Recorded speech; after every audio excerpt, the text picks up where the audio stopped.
I hate benefiting from a tragedy, but the discovery of Martin Earnshaw's arms and a distinct absence of Earnshaw turned my one night on citizen's arrest into the TB gig that kept on giving. Mr.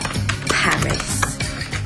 Yeah, here we go. One double room with sea view. A missing persons case was now a murder inquiry, so the infotainment crime show had rebooked me to impersonate the deceased property developer. Room 302. Would you like a paper in the morning? On the upside, I was getting an all-expenses-paid weekend in Brighton. If my wife tries to get hold of me and my phone's off, could you take a message? It's our 35th anniversary, so I don't want to mess up. 35 years. That's quite an achievement. Yeah. It would have been if we'd actually managed to live under the same roof all that time. A recent spat forced me to spend a few nights in my agent's anally minimal pier de showbiz, so before I left London I deployed some weapons-grade schmoozing on Frances. Every day I get in the queue, ooh, the magic bus, get on the bus, it takes me... Of course she made me grovel, but caved in when I offered her a free weekend in Brighton to celebrate 3.5 decades of divorce avoidance. Is that cadavers or us? I'm looking for a corpse-alike.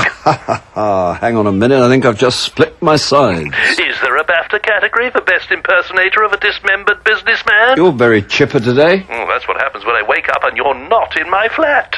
Beats antidepressants any day. Glad to be of assistance. Is that the only reason you phoned? I thought you'd like to know. I've got your fee up. Really? How'd you manage that? Death Cells. Playing a missing person, you were below the title. Now Earnshaw's a goner, you're the lead. Kerching. There's a real darkness to you. Thank you, Charles. And this raise will cover your 15% plus VAT. I do my best for you, but I can't work miracles, not with your profile. A bad workman blames his tools. Yeah, the tool, in this case, being you. Ha ha. If you don't like it, negotiate your own deals. Where would I be without your fancy letterhead? I'm not just a logo. I've always thought of you as a bit of a font. MSA is built on my reputation, my contacts. Your postcode and the pretty posh girl on reception. They all cost money. You really do live the life of Ryan. I live a lot better than him when I've worked for it. You mean I've worked for it? Oh, this mean-spirited culture of envy is peculiarly British.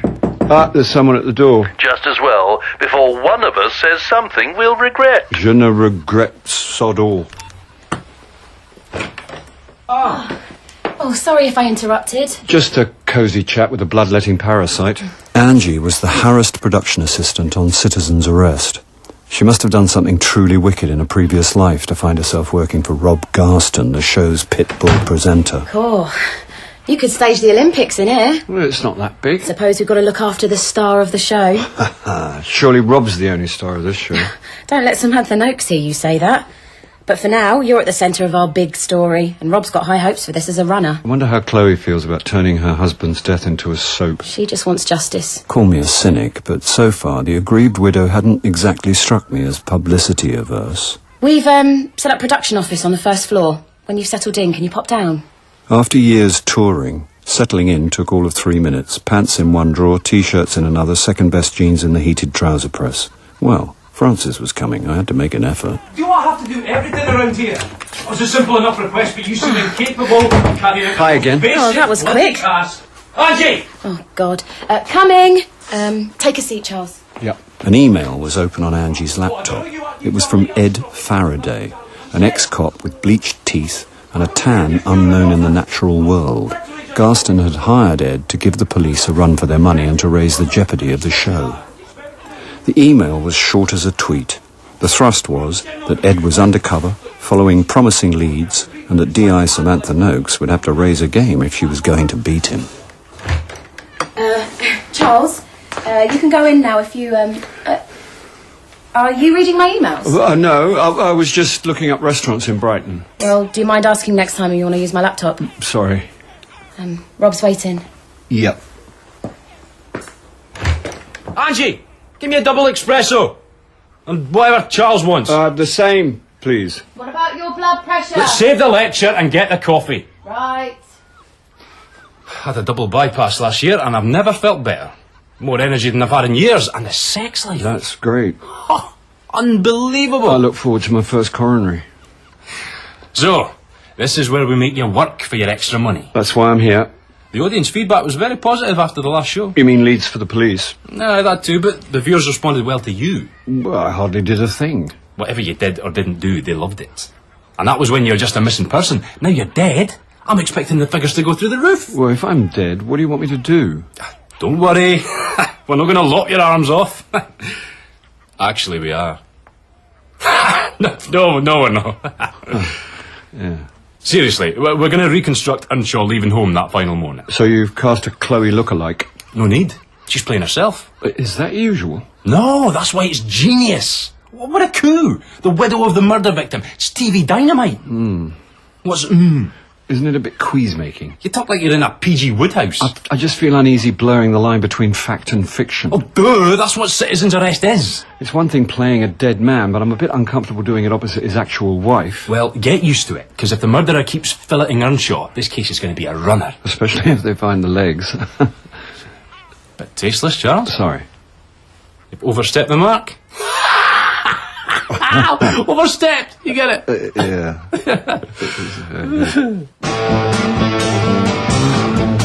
I wasn't needed till an evening shoot at Earnshaw's house, so it was a toss-up between a healthy walk on the prom or the hotel's rooftop bar. One double scotch. Shall I put it on your bill? As the doctor said to the duck. Sorry? It's just a room 302. Hello, gorgeous. What are you wearing? A frown. Hello. I've always had a thing about stern schoolmistresses. Take a shower. Is that an offer? It's an order from the head of year, and she's a strict disciplinarian. Oh, you really need to get down here. Where are you? Juliet's What the hell are you doing there? emergency childcare. Where's Super Dad? Miles had a meeting in town about his book. His what? Since his downshift, he's been writing a book. A novel? Non-fiction, I think. I thought you'd be on the train by now. I've been checking out restaurants and everything. I've even brought my Terry Thomas silk dressing gown. It's polyester. I could still seduce in man-made fabrics. Just watch out for static, and don't smoke unless you want to go up like Noel Coward on bonfire night. So when will you get here? I'll try to make it by lunchtime tomorrow. Anyway, you're supposed to be working. Don't remind me. Tonight I've got to play a dead man opposite his real-life widow. Her photos and all the red tops. Yeah, there's nothing journos like more than a murder case attached to a hot-looking woman. Must be hell for you. Chloe's mourning and not my type. She's got a pulse and a backbone. There's only one woman for me. You must introduce us. You are the sunshine of my life. That's why you never stuck around. I'll make amends when you get down here. In the meantime, try not to empty the minibar. Who needs a minibar when there's a maxi bar? Stick another double in there when you've got a minute. I'll get that, and a pint of lager for me. Oh, that's very kind of you. D.S. Marchmont and I took our drinks out onto the terrace. We'd first met in the citizen's arrest green room, and there was a shabbiness about him which said damaged goods. Well, takes one to know one. I've often thought I could live in Brighton. Apart from the seagulls, I reckon they'd drive me round the bend squawking from dawn till dusk. Herring gulls. Sorry? These ones are herring gulls. Are they? You see the yellow bill with the red dot? Yeah. And that... Yeah, that's a herring gull, that is. Now I know. So, this is what my officers get up to when the back's turned. Marchmont tried to make himself invisible as Superintendent Sorsby's bulk hoved into view. Just yanking your chain, Greg. Stay where you are, don't get up. No, actually, I'm supposed to be checking in with... See you, Charles. Do you mind if I join you? The plastic chair was already buckling under his considerable weight before I could say whether I minded or not. He's all right, that one. Is he? Yeah, come up the hard way. Unlike some, a lot of the young ones come in as graduates. Don't get me wrong, I'm all for education, but a 2-1 in social studies does not a good copper make. Cheers. Cheers. Because I'm old school, practically a dinosaur. Which is why I'm not on the telly. No, my Sorsby was face is alluding not to the show's co-presenter, D.I. Samantha Noakes. The camera loved her. To love Sorsby, the camera would have to be desperate, drunk, and spiked with Rohypnol. The most important thing is getting the right result. I can't say anything at this stage, but we'll get him. You know it's a him. Oh, I'd put money on it, and that's without psychological profiling. He's pitting himself against the police.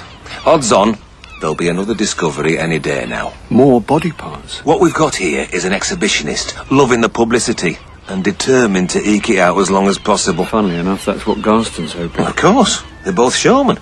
They're after the same thing in their own peculiar ways. Citizen's arrest and the murderer were locked in a symbiotic relationship, each reliant on more gruesome discoveries for publicity.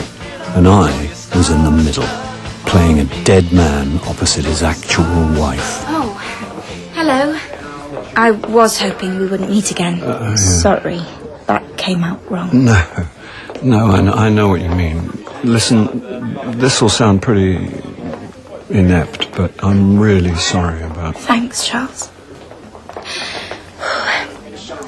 I better not let my makeup run before our big scene together. You're a pro, but I've got to get it right. For Martin. A perfect tear welled in the corner of a perfect eye.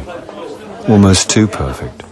But tragedy is indiscriminate, and it wasn't Chloe's fault she was photogenic. Can I ask, do you think this dress is too, revealing? Well... I mean, it's the one I was wearing that day. Do you think it might be distracting? Chloe's newfound fans would be more than happy to be distracted, and she knew the effect that clingy fabric would have to the nearest millimetre. If that's the dress you wore, you'd better stick with it. Have they told you what they want us to do? Only that I'm to say goodbye to you, just like I did to Marty. I walked him out to the porch. He said he'd see me later. Then he gave me a kiss and left. Right. Kiss Chloe Earnshaw on primetime TV. I could already hear Morris trying to get the fee up again. I think you're bearing up amazingly well. Well, I've got to stay strong for the charity work and everything. Charity work? I've set up the Martin Earnshaw support group for the partners of murder victims. Well, I can't say I'm comfortable with all the media attention, but... Well, when life deals you a blow, you either cave in or turn it into something positive. Yeah, well, that's very admirable. Oh, I don't know. But you've got to find an inner strength. Oh, hello, you two. I think we're just about ready for you. Chloe was certainly turning a tragedy into a positive, and a whole new career was opening up for her. And cuts. Yeah. Thank you very much, everyone. That's a wrap for tonight. With my romantic dinner with Francis on hold, I went in search of a fine dining experience. Do you want a sachet of mustard with your mutton cobbler? Push the boat out, make it two. It's quiz night tonight, if you fancy it. Okay.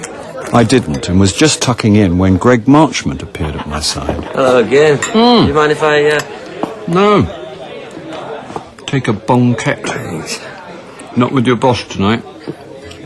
No, he's in a Masonic lodge. I haven't got the legs to be a Freemason. How do you mean? Never mind. So, Sorsby's pretty confident you're going to catch Earnshaw's murderer. We will. Not that it'll have anything to do with him. Of course, Ed Faraday might get there first. Ed Faraday is a joke. Why did he leave the force? Let's say there were rumours. There are always rumours. You should hang around a theatre sometime. Ed'd fit in nicely. Right little actor he is. That's why he loves all that deep cover stuff. Give him a character and a costume, he's like a pig in muck. So you think the gamekeeper turned poacher? As it happens, I don't, but others did. Sorsby? I never liked Faraday. He's a cocky, two-timing little git, but that doesn't make him a bent copper. Evening, ladies and gentlemen, and welcome to the Brunch of Grapes quiz evening. Oh, God. Should we get out of here? Yeah. Right, if you all want to put your tea... Back at the hotel, we set to on my minibar. I said it takes one to know one. There's only vodka left and Maltesers. And vodka Maltesers it is. All right. The thing about Ed Faraday is a sociable type. He likes to party. Well, that's no crime. It depends on who you're partying with. He was mixing with some real rogues. Anyway, someone snitched and there was enough dirt stuck to him to make his job untenable. Did Sorsby fire him? With relish on the side. But Ed got the last laugh, gets himself on the telly, now he's crying all the way to the bank. I get the feeling you're not Sorsby's biggest fan. Who let Sherlock in? Maybe you should jump ship like Ed. No, I'm not cut out for the private sector. You haven't got the killer instinct. No, I'm stuck with Sorsby, even if it is like sucking lemon juice off a nettle. With my child maintenance, I have to grin and bear it. You've got kids? A lot. Wife, kids, plasma tellies, surround sound, and I blew it all for a roll in the hay with a colleague. Please don't tell me it was Sorsby. That's not even funny. No, Miss Samantha Noakes. The 50% of the citizens' arrest audience not fantasising about Chloe Earnshaw were having impure thoughts about Rob Garston's co-host. Like a mug, I walked out on my family and surprise, surprise, Sam goes and dumps me for someone else. I was just another notch on the bedpost. This guy definitely wasn't cut out for a life of debauchery. And that's when everything fell apart. My entire life went belly up.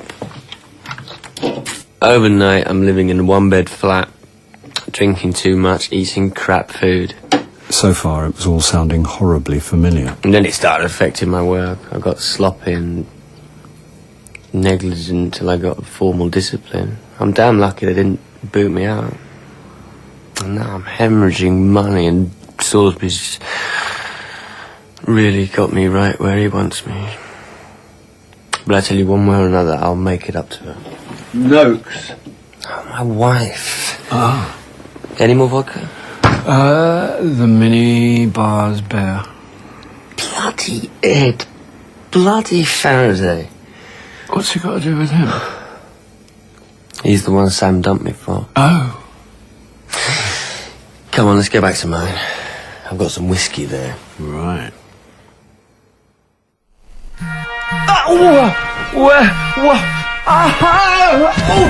Paralyzed! I can't move. Charles? I just answered the phone with my nose. Is this the long-awaited stroke? Oh, I fell asleep on my arms, and now I'm helpless on the floor. Was Gregor Samsa on the sauce last night? Never drink with a policeman spurned in love. In the unlikely event, I'll bear it in mind. Shouldn't you be impersonating an armless corpse, or is this you getting into character? Tasteless.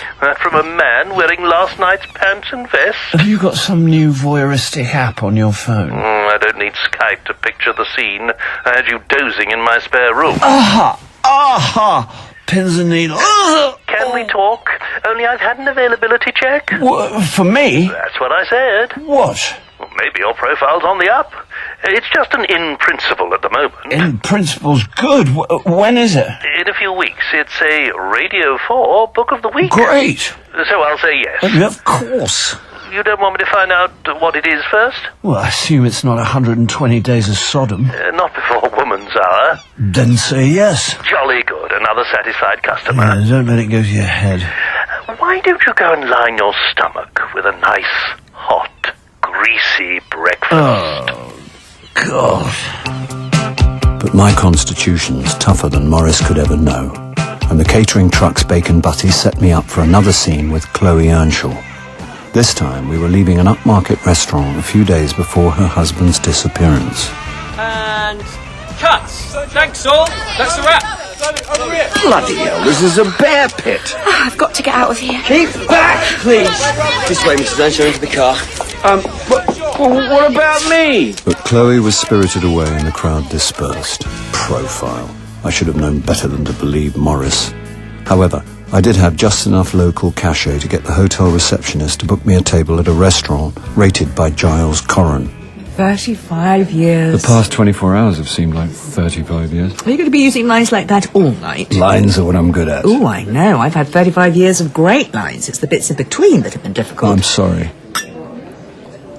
You look gorgeous. I look my age. That'll do for me. Oh, you're on fire. Wait till I slip into my Terry Thomas dressing gown. Just try not to slip a disc. Oh, am I likely to? Good evenings, young. Champagne, sir? Oh, I didn't actually order champagne, but... It's an anniversary gift, sir. Oh, how kind. On the house. Actually, it's from another couple. Surprise! Juliet! Hello, Mummy. Hi, Dad. Hiya, Pop. Hi, Miles. Wow, I don't know what to say. How about cheers? Mind if we join you? Oh, don't be silly. Yeah. Did you know about this, Francis? No, it's a complete Shock. surprise. Mum told me where you'd be staying, so Miles tipped the receptionist, and she told us where you were eating. Very enterprising. It's not every day you celebrate 35 years of marriage. Reformed city trader Miles had reinvented himself as super dad and never missed a chance of telling the world what a reconstructed man he was. A toast to family life, the only thing that really counts. Family life. Where's Angela? Sleepover. So we're off the leash and ready to party. Great. Let's rock. Charles. Aha. We've been watching you on Citizen's Arrest. Aha. Think I'm in with a chance of a BAFTA. Shocking case. Yeah. Excuse me, this is supposed to be a celebration. Here, here. Actually, it's a double celebration. Is it? You're not pregnant again? No. But there is a new baby in the offing. Not pregnant, but a new baby. Very cryptic. How many letters? Put it out of its misery. Well, I can't tell you how many letters, but I can tell you how many words. Just tell him. We're expecting a bouncing baby book. A book? Miles is now an author? Really? Congratulations. Thanks, Bob. Why didn't you tell me, Francis? I don't know much about it. So is this the debut State of the Nation novel? No, nothing quite that grand, but the publishers are quite... You've got a publisher? Yeah. Haven't you been listening? You said Miles had written a book. You didn't say it was being published. Well, it is. Good, great. So, what's it called? It's a dad's life. One man's journey into life's biggest adventure. That's the subtitle. Yeah. Wow. Well, after what we might call my fall from grace, I was so overwhelmed by the state of fatherhood. I wanted to sort of share it with other men. And women. And women. Pity there wasn't a book like that when you became a father, Charles. And the funny thing is, he didn't set out to write a bestseller, did you? God, no. Obviously, I'd hoped there'd be a market, but I just wanted to write a book a guy like me wanted to read. I certainly wasn't expecting all this pre-publication hype. There's hype. Unbelievable. Apparently, he's touched the zeitgeist. Don't forget to wash. Charles! Aha! Miles is going to be on midweek with Libby Purvis and the youngest round-the-world yachtswoman. We'll have to listen. But there's something else, isn't there, Miles? There is, and I'm very much hoping you'll say yes. Go on, Juicy. To coincide with the book's launch, Radio 4 are doing an abridged serialisation, and Miles has put in a special request for you to do the reading. Isn't that nice, Charles? You'll do it, won't you, Dad? Of course he'll do it, won't you, Pop? Here's a little something from the chef. Now, is everyone ready to order? Saved by the amuse-bouche, the rest of the meal passed in a haze of highly overpriced alcohol, till Francis and I played the age card and staggered back to my hotel room. It's a dad's life! One man's journey up his own backside, pompous. He's offered you work. You don't think I'm going to do it? You've got to. I'll tell Morris to get me out of it. Charles, he's Oh, married. don't lay that easier son-in-law trip on me. I just wanted to write a book a guy like me wanted to read. Yeah. He's going to be unbearable. Oh, don't let it get to you. If he calls me Pop one more time, I need a drink. I wonder if they've restocked the minibar. Restocked? It wasn't just me. Uh-huh. No, I had a copper up here drowning his sorrows in vodka and Maltesers. Ooh, you know how to live. What's it to be? Tiny scotch, tiny gin, tiny brandy? I didn't come all this way to raid the borrower's fridge, not when I've been promised the Terry Thomas treatment. Oh, yeah. My polyester silk style dressing gown. Get a load of this. Oh, I've come over all of a swoon, Mr. Paris. Is it the vapors? Is that all the menopause? For the full effect, I could use a curtain tie back and fashion myself a rather fetching cravat. Forget the cravat and come over here. Yeah. You will be gentle with me. Shut up. Now what? Hang on. Surprise! Juliet! Miles thought it'd be fun to make a weekend of it, so we've booked in. Here? Right next door. The adjoining room. Love that dressing gown, Bob. Charles, isn't that the one you nicked from the National? I was given it by a dresser who fancied me. Let's have another bottle of champagne. Miles ordered up a bottle of Krug and got reception to unlock the thin door between our rooms. A toast. Keeping it in the family. Keeping it in the family. Eventually, we all made our excuses and retired to our own rooms. Now, the dressing gown. Actually, I'm not sure. It's our 35th anniversary. Yeah, I'm not in the zone. I'm in the zone. It's a thin door. But I can take your mind off the door. I don't know. Still thinking about the door? What door? Okay, that's it. Oh, Charles! Sorry, Francis, it's not you. I just, you can blame Dr. Freud, but this is messing with my head. Where are you going? Anywhere but here.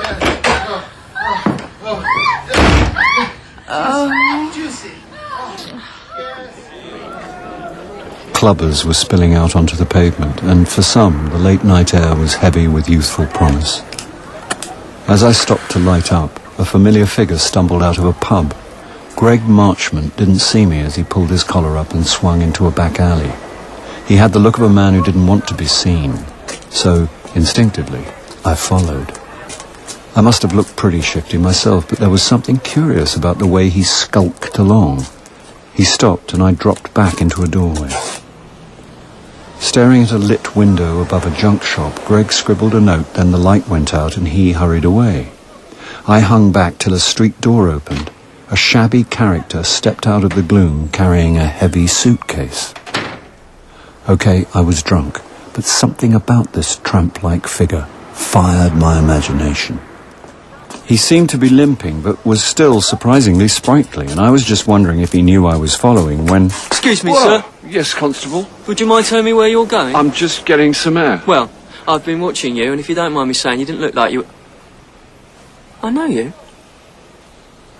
You're Martin Earnshaw. No, I'm the man pretending to be Earnshaw. Have you got any ID? No, but let me explain. Right, I'm going to call this in. What for? You've just admitted that you're impersonating the victim in a murder case. I'm an actor, not an impersonator. Well, if you had some ID... I don't have to carry ID. Calm down, sir. Despite what you might think, this is not yet a police state. Right, I'm warning you. What? Warning me what? I won't tell you again. You haven't told me anything yet. Now, unless you're going to arrest me, I'll be on my way. I had to open my big mouth. In episode 2 of A Reconstructed Corpse, Charles was played by Bill Nighy, Francis by Suzanne Burden, and Morris by Jon Glover. Juliet was Tilly Gaunt, Miles, Thomas Arnold, Angie, Alex Rivers, Rob Garston, Adam Billington, Chloe Earnshaw, Francine Chamberlain, Greg Marchmont, Carl Prekop, Superintendent Sorsby, Gerard McDermott, the police constable, Christopher Webster, and the barmaid, Victoria Innes Hardy. A Reconstructed Corpse was written by Jeremy Front and based on the novel by Simon Brett. The director was Sally Evans.